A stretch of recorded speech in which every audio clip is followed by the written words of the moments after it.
Remain seated, please. Permanecer sentados, por favor. To all who come to this happy place, welcome. Our largest single-theme land expansion ever. Now we want you to share with us our latest and greatest dream. Matterhorn Matt presents Matterhorn Mondays. Hello, everybody, and welcome to episode 116 of Matterhorn Mondays. I'm your host, Matterhorn Matt. And I'm Alex the Historian. And I'm LMGVids. Kris with a K. And today we are, as you can see, in Disneyland, you guys. It's a pretty special occasion. Not really, it's not a special occasion. Well, I mean, I'm here, so that makes it a special occasion. I see, okay. Well, anyways, we are at the beautiful Hungry Bear restaurant. You might be able to see the Mark Twain pass by behind us at some point, or the Columbia, or maybe even the train. I think the train's closed, actually. Yeah, it's closed, yeah. For the last one just went by. Oh, okay. So no train, you guys. Sorry for the candlelight. But yeah, we got a really great show planned for all of you guys. Do you want to say anything before we start? All I want to say is I've been having so much fun this past week with Matt, and it's just like the best time ever. Ditto. Okay. Sorry. Well, anyways, I forgot my Snapples, so we can't do Matt Snaps today. It's at Alex's house, but Yeah. You can always do a private session of Matt Snaps alone. Matt Snaps. Just drop it in there. We'll cut to Matt Snaps right now. Okay, that was Matt Snaps. Hope you enjoyed it. Hope you enjoyed that. That was it was crazy. We just got teleported to Alex's house. Things like that. That was crazy. I know, right? Wow, I can't believe it. Kris wasn't even there, but he's here now. Yeah. So. Yes. But anyways, let's go ahead and get into this week's news from the Peak. We got some really great news for our first bit, I guess I should say, for news from the Peak. And links to all the articles we refer to will be in the description as always. First news from the Peak. I'm sure you guys have already heard about it, seen it on Twitter. The Carousel of Progress incident. 2 individuals climbed on stage during the first act of show in Florida, and I think they broke something on the stage. Alex said they broke the parrot, right? The parrot. If I have the scene correctly, then it's the scene where there's a parrot behind Father, and he's up on a perch, and he'll sing the Great Big Beautiful Tomorrow theme song with him. So I think that's it. And from the video, from what I saw, was the guy had completely broken apart the perch where the parrot was sitting. So yeah. Yes. So we'll be of course, showing you guys the clips. We'll link to in the description as always. But Kris, what are your thoughts on this? My very thoughts? Interesting Carousel of Progress incident that happened. I think it was I don't know. It's just, this is stuff you don't usually see inside of Disney parks because it's so well monitored and it's so well secured. I guess that's the best word for it. It's just kind of catchy to me. It's just kind of crazy that someone would climb on there and vandalize something like that. Now we don't know the background of the person. We don't know if he had a problem. We don't know if he was on something. But still, I mean, it's just crazy. My only thought is I'm just glad he didn't actually go around and damage the main animatronic. What was his name again? The dad? Father. Joe Swanson. Joe Swanson. Is it just Father? That's it? It's Father. Okay, wow, Yeah. that's a bland name. All right. Well, they're all named like that. So, but Periodically, there's drops of water falling, and it's startling. there's drops of water falling. So what I think about it is, I wish that there was a way to stop the situation sooner. I was just explaining to both Matt and Kris that in situations like that, the cast member cannot physically intervene. They cannot physically go in there and stop the person from destroying something. It's against protocol. You never know what's going to happen, and it's just so you have to wait for security to be there. And so it's in times like that where they just have to let them destroy the stage. That's just unfortunately how it is. Yeah, of course, like I said, we'll be showing the clip all throughout what we're talking about. But for our second bit of news from the peak, this is breaking news, you guys. We got this as the information came to us from one of our friends. The Haunted Mansion is going down for 2 months. I don't have the dates written down for some reason. March? No. I think it's... No, isn't it when it goes down to remove the overlay, which is in January? Oh, it could be. I think that's when it is when it goes down in January to remove the overlay. It'll be down for 2 months until March. 2 months, yeah. So apparently it's for ADA compliance for the queue, and Alex also said it's for minor paint and repairs. Minor repairs, because when they install the decorations and things, they sometimes have to fasten it into the walls or into some of other props and things like that. So those holes need to be patched, and then anything that gets scraped or scuffed during installation or deinstallation has to be fixed. Kris, what are your thoughts on the Haunted Mansion going down for 2 months? I don't have anything to really say. It's just, okay. It's just something regular maintenance to me. Mm-hmm. Yeah. Yeah, not really not a big deal overall, but I mean, the idea of the ADA ramp is a good one because of the fact that, like right now, when you enter the Haunted Mansion, they split the queue area into 3 lines: one for fast pass, one for standby, and then one for guests in wheelchairs trying to get up to the wheelchair ramp, which is up by the house. And unfortunately, that way to the wheelchair ramp is really narrow, and it's just been a problem issue for guests using wheelchairs. So thankfully now, with this refurbishment, if everything goes as they say it will, they'll add a special separate ramp for guests using wheelchairs to get to the already existing wheelchair ramp at the main entrance of the mansion. Yeah. Oh, so nothing internal, all external. External is what I believe, yes. Okay. Well, we'll be, as you all know, covering that profusely in future episodes. And for our final bit of news from the peak, this is just a sort of little surprise I threw in here. I'm sure you guys saw Mickey and Minnie's Runaway Railway opening March 4th of 2020 in Florida. Now, I can't remember. I think it was delayed, right? Was it? I had no The idea. opening, I'm sure someone in the chat or in the comments knows whether or not. I'm pretty sure it was like delayed a few months or something. But March 4th, 2020, you guys, Mickey and Minnie's Runaway Railway. And I believe Disneyland's not getting theirs until 2021 or 2022? I thought it was 2022. 2022 sounds right. So I think the plan is Star Wars Land this year. Next year is going to be Marvel Land, was it? Land, yeah. Then next year is going to be something else. And next year is 2021 is going to be Fantasyland. Then 2022 is going to be Mickey. Yeah, Mickey, yeah. Yeah, so, yeah, that's the plans. Avery says no voicemail segment. We don't...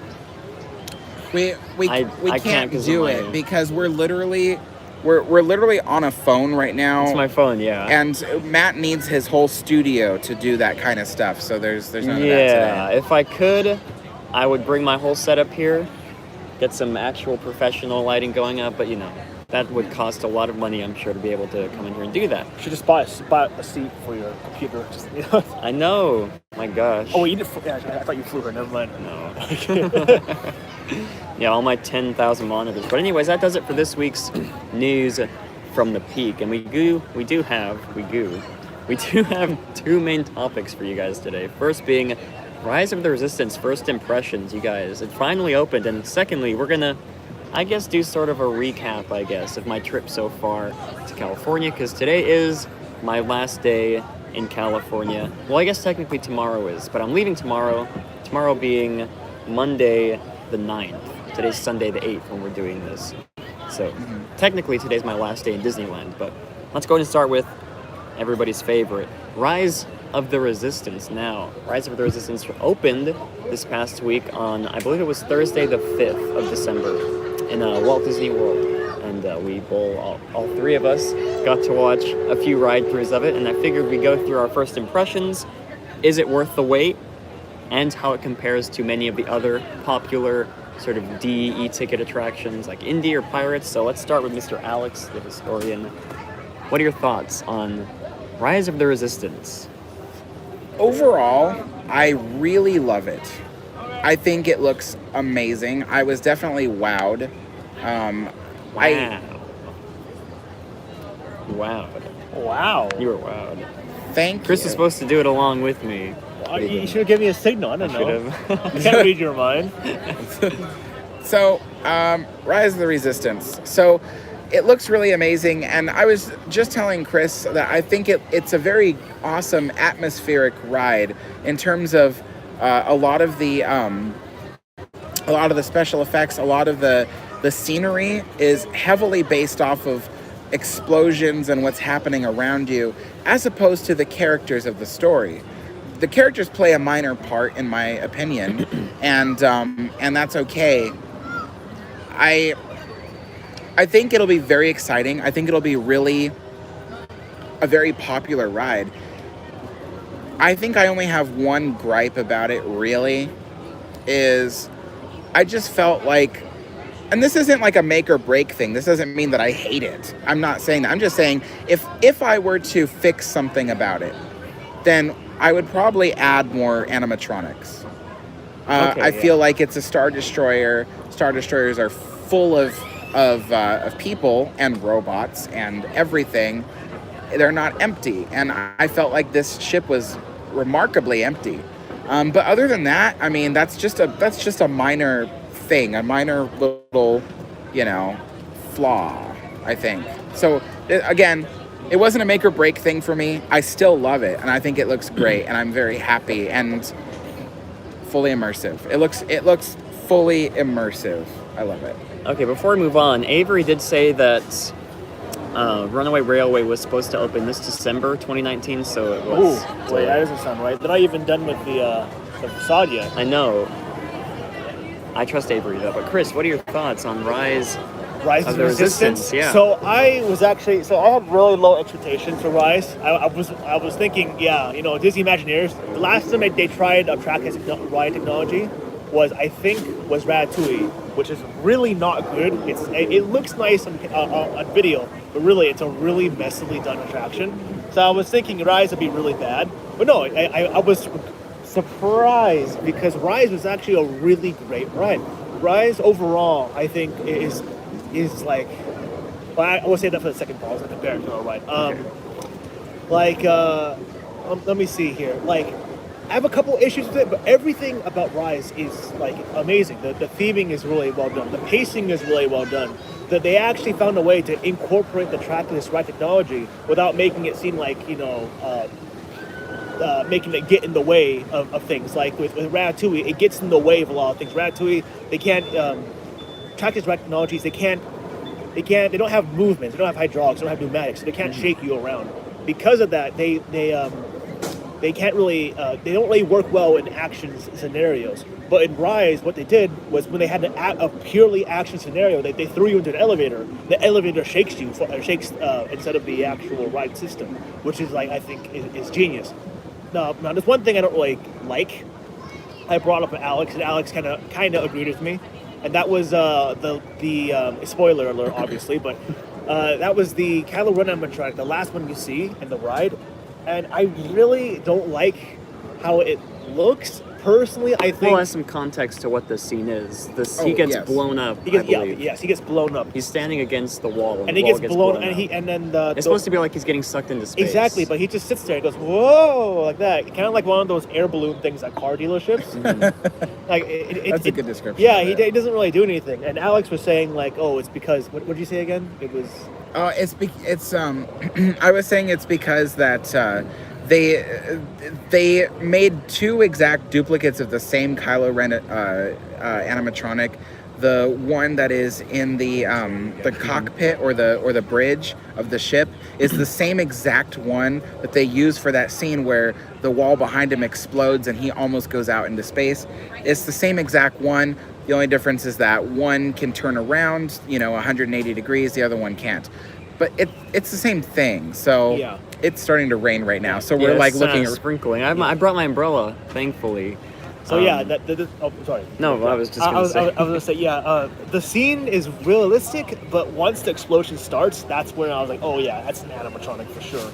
But everything else, especially the elevator scene, I think is done like marvelously. I think everything else is like really great. I can't wait to see it for myself.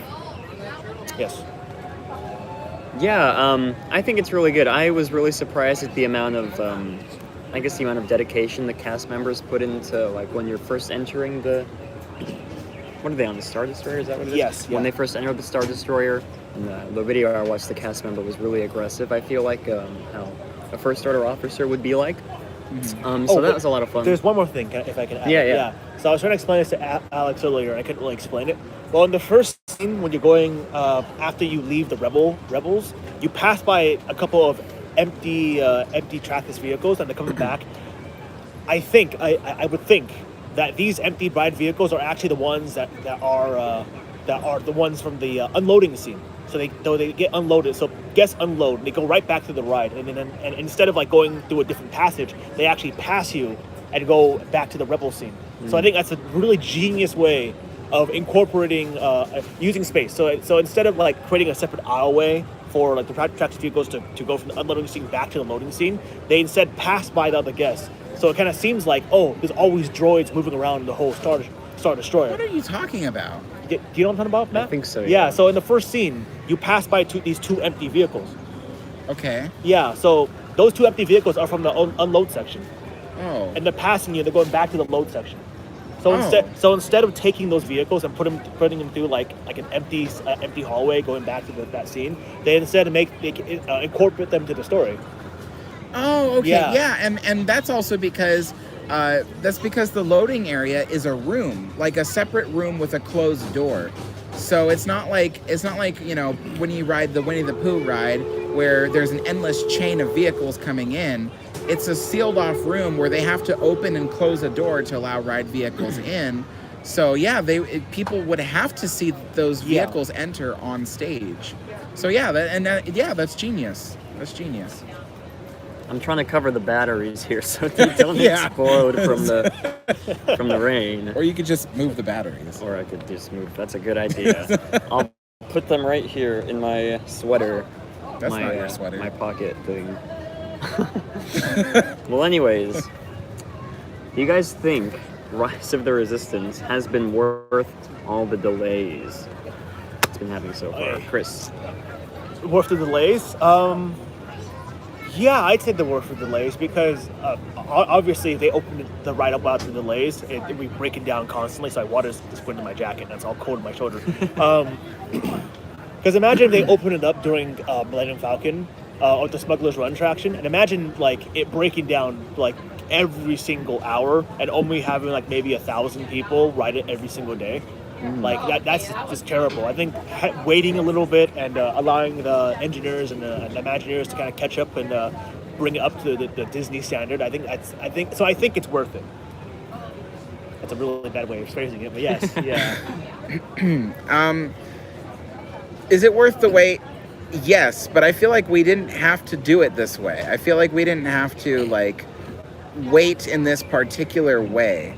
For instance, they opened Galaxy's Edge early because they knew that Rise of the Resistance was going to be so delayed, and they wanted to they just wanted to make money immediately. You know, they were like, why wait when we could be making money while people wait?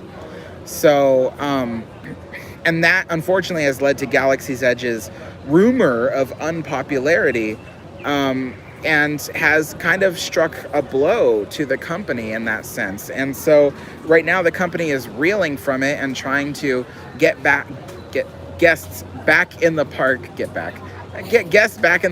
and repopulate, Disneyland. And I think the way they could have handled this was they could have delayed all of Galaxy's Edge. Just spent the money and delayed it. And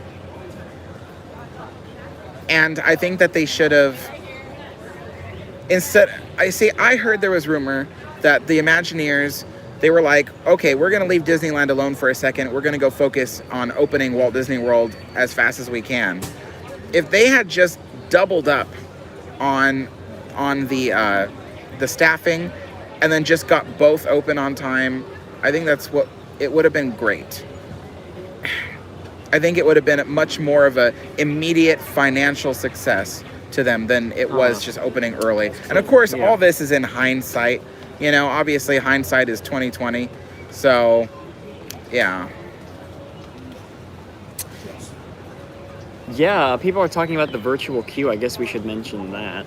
So when you can't just walk on the ride, I don't believe so. You have to go into the Disney, or I guess the Walt Disney World, whatever it's called, app, and get on like a boarding group or something like that. Just like I believe how you entered Galaxy's Edge when it first opened here in Disneyland, I think. That might only be for Walt Disney World. Yeah. Might be permanent for Walt Disney World, excuse me. Because our queue is extremely long.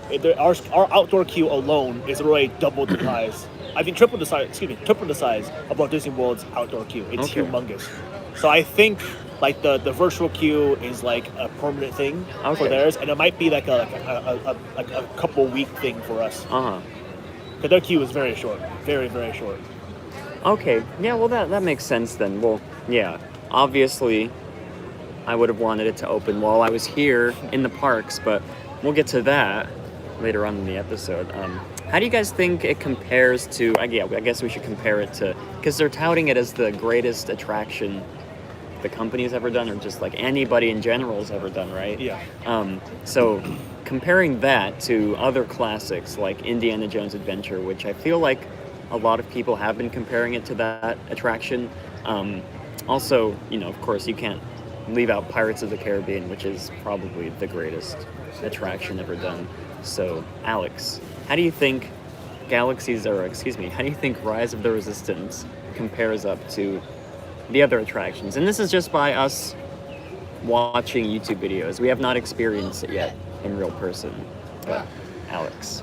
Based off of YouTube videos, I would say that it's hard to say, because it's as a friend of mine said, this is like the only attraction where you'll never see stage lighting set up in rigs in the ceiling. Yeah. You know, everything has been carefully hidden, and it's fully immersive, 100%. And as far as I know, the only thing like that was the queue for Tower of Terror here in DCA. That was the only place where you couldn't see stage lighting, you know. Well, I mean, I guess there's other rides like that too. Arguably, you can arguably, but I mean, like, what am I trying to say here? Pirates of the Caribbean, it's pretty hard to see a lot of stairs lit unless you turn around. Well, I mean, yeah. No, yeah, you can turn around in Pirates of the Caribbean, Haunted Mansion, all that. You can see stage lighting. But anyway, the point is that in terms of immersiveness, this ride is the most immersive. But in terms of excitement, and I haven't rode it yet, so I guess I would need to ride it to feel the excitement. But in terms of what I can see on video, it looks like its own brand of excitement. It's not the kind of excitement you get on Indy where, you know, you're like avoiding, you know, the pits of fire and, you know, and darts and things like that. It's the kind of excitement where you're anticipating your eventual demise. You know, it's the anticipation buildup, which is a good thing. It's like that in movies. And lastly, there is one thing that rides like Pirates of the Caribbean and Haunted Mansion have over it, and it's the sheer wonderment of being surrounded by these animated figures. So that's just something I feel is really important. And I guess that's why earlier I gave that critique, is that animatronics mean a lot to me. Yeah. You know, I feel like we should be seeing more of them, not less of them. Kris. Yes, okay. I almost forgot I forgot I was almost here. Two things. So when we compare, first off, I want to bring up, I forgot to bring this up before, but people say videos, they make the ride look worse than it actually is. Sometimes that's the case. I say 50-50. Sometimes the video will make the ride looks better than it actually is. Like, for example, if you go on on Shanghai Pirates of the Caribbean, it looks beautiful on video, beautiful. You go in person, a lot of things aren't lit correctly. You have a lot of problems with the screens, and it doesn't look right. Like, things look right on video, but they're incredibly dark or incredibly overexposed in person. Don't know why, but that's how it is. Anyways, so it's really hard to judge with the video, because it's hard to say if it's really going to be that good or going to be absolutely crap. But I'm pretty sure it's not going to be bad. but that's just a thing. And we're comparing it with the C word isn't a bad word, right? The what? Which C word? Kaka? Oh no. Oh, okay. With Rise of Resistance, I think they have a problem with setting up the scene. I think that's the problem with Rise of Resistance.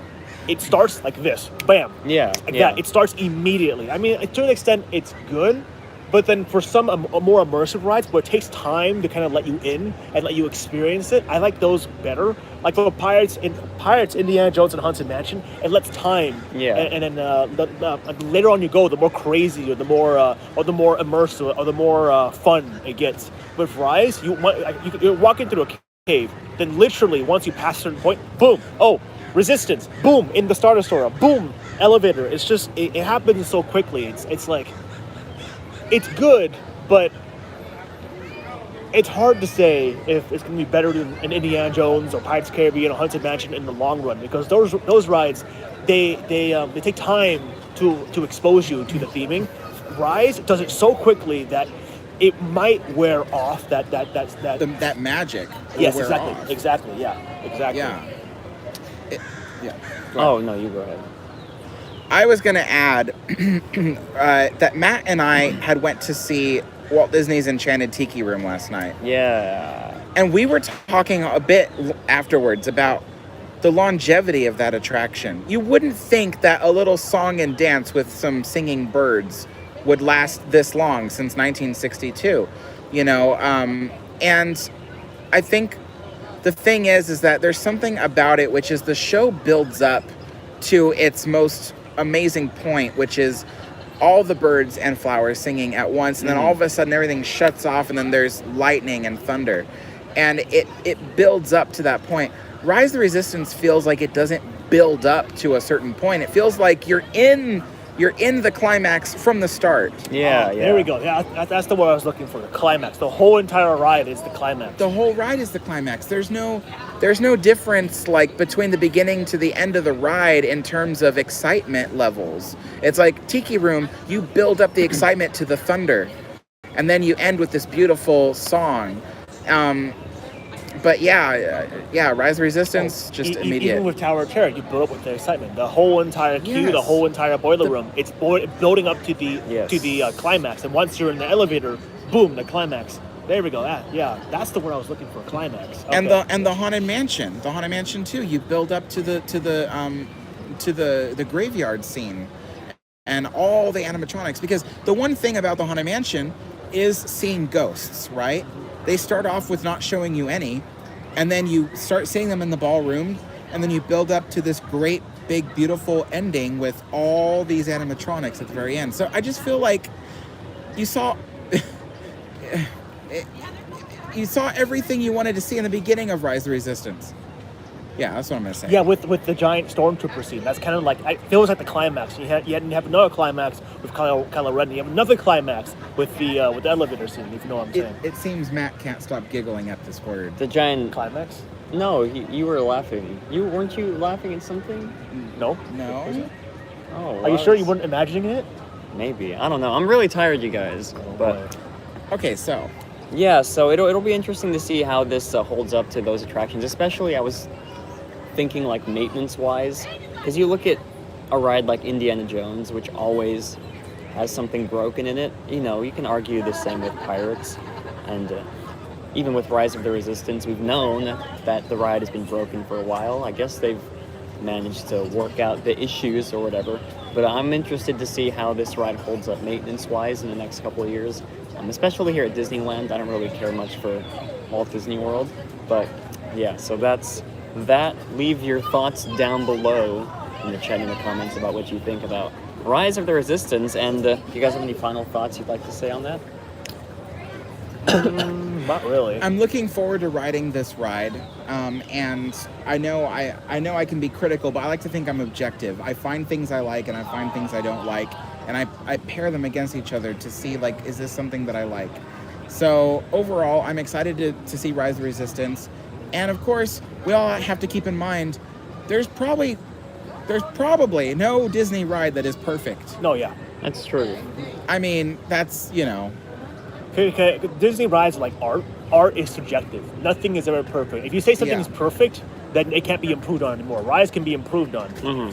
So yeah. That's true. Any of you that think that Rise of Resistance is perfect, you better start thinking twice, buddy. We're coming after you. Just kidding. But anyways, yeah, we'll probably talk more about Rise of the Resistance in future episodes when it opens here in Disneyland. And yeah, from now we'll transition into our second topic after we hear some sponsor breaks. Why are you pointing at me for? I was just pointing up in the air. At the sky. Sponsor. If you guys are wondering where you can find even more family-friendly live streams just like this one, head on over to theliveplace.com. The Live Place is your headquarters for great family-friendly live streams.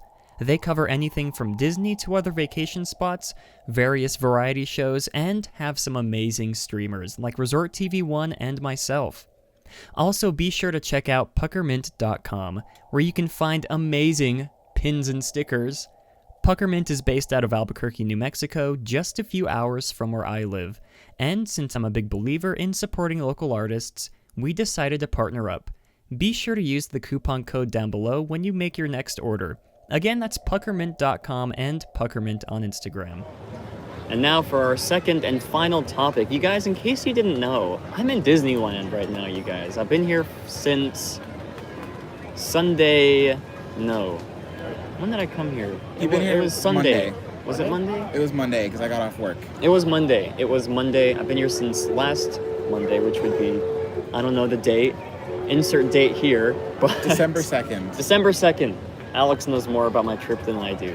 But anyways, yeah, I've been here, and I guess it's sort of the same style trip that I took last year, and Alex thought it would be nice to sort of recap my entire trip thus far. So I guess I should point out, last year I flew to California from El Paso, Texas, which is only like an hour, 55 minutes out from where I live, Las Cruces. But this time I decided to do something different. I drove to Colorado for a concert. The concert was on December 1st. I drove out on the whatever day was before that, the 30th or the 31st of November. Concert on December 1st, and then left the next morning, I think at like 7 or 6 in the morning for California. So I don't know if you guys are interested in this, but I'd like to point out all the hours I've been driving the past couple weeks. So from New Mexico to where I was staying in Colorado was 11 hours, 633 miles. From Colorado to California, here in Disneyland with Alex.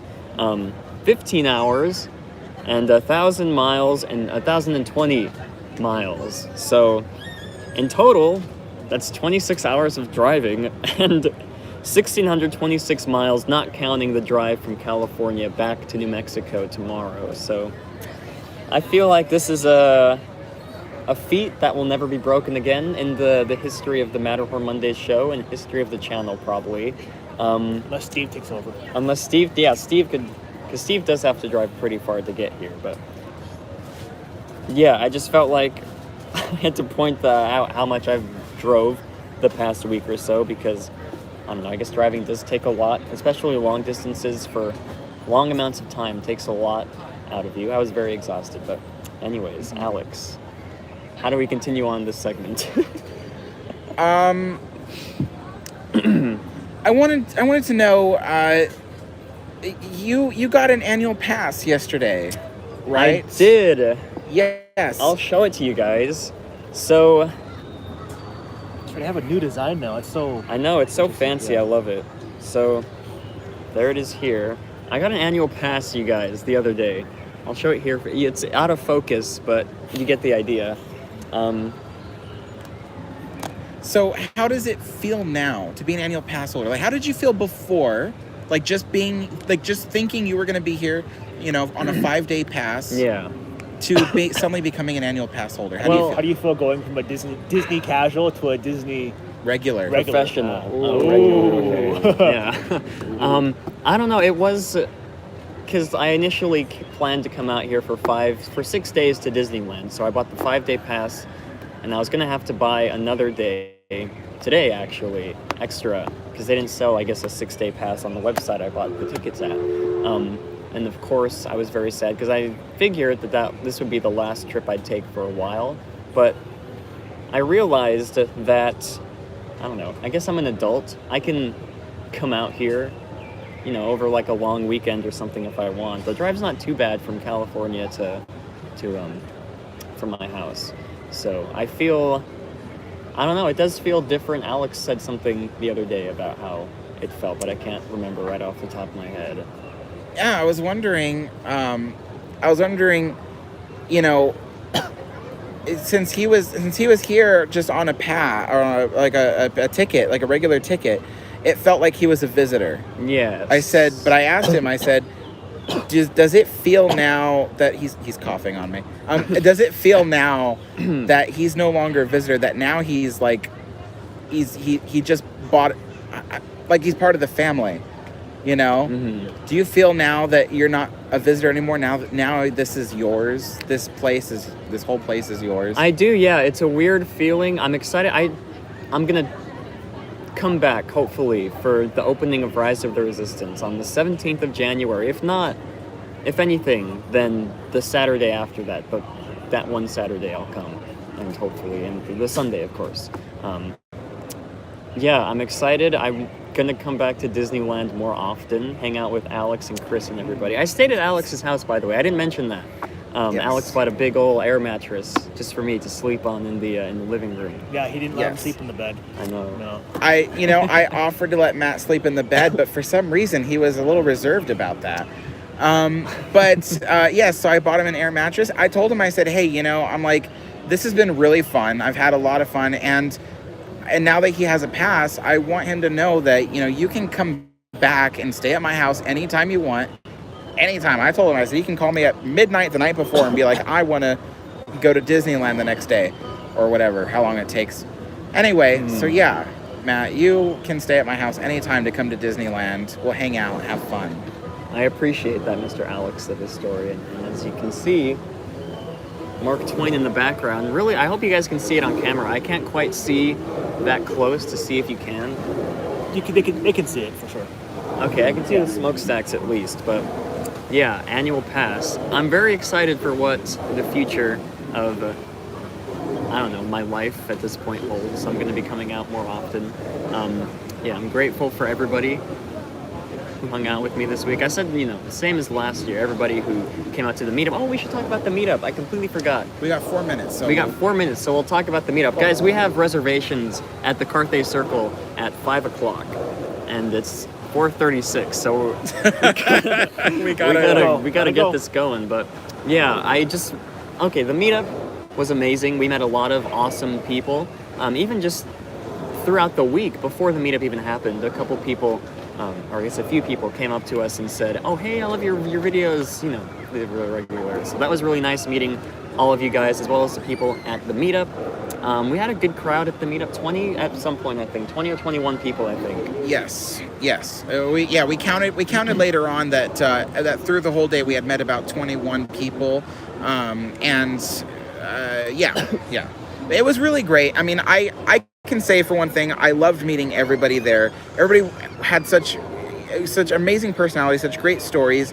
Everybody was so nice. Some people just came, some people drove down from, Thousand Oaks, which is a city that is like 80 miles north of here.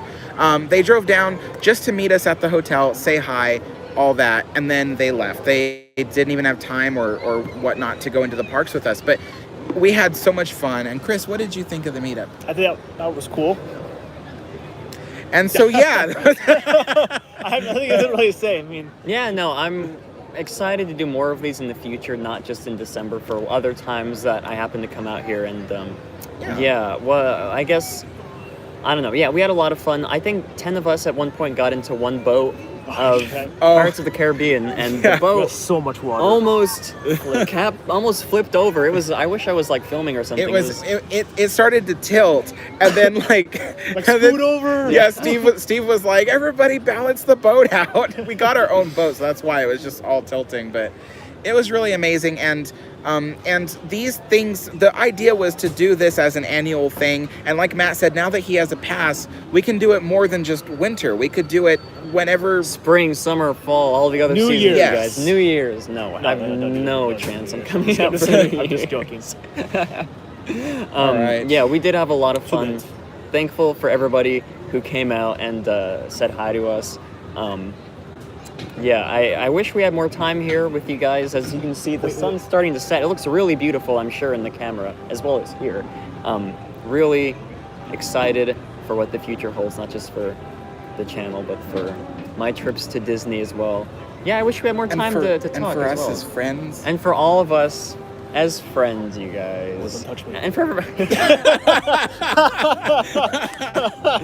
And for everybody who is not here, like, you know, I don't want to list off everybody because I don't want to forget anybody, but Yes. everybody, thank you so much for making this such an incredible week, not just for the people that we met, but for the people who, you know, I don't know, liked my pictures on Instagram or whatever. But yeah, I think it's time for us to close out this episode, you guys. Thank you so much for coming live as well. For those of you, I'll say this after the show, but yeah, again, thank you all for coming, and as always, have a great, big, beautiful tomorrow. Bye. Bye.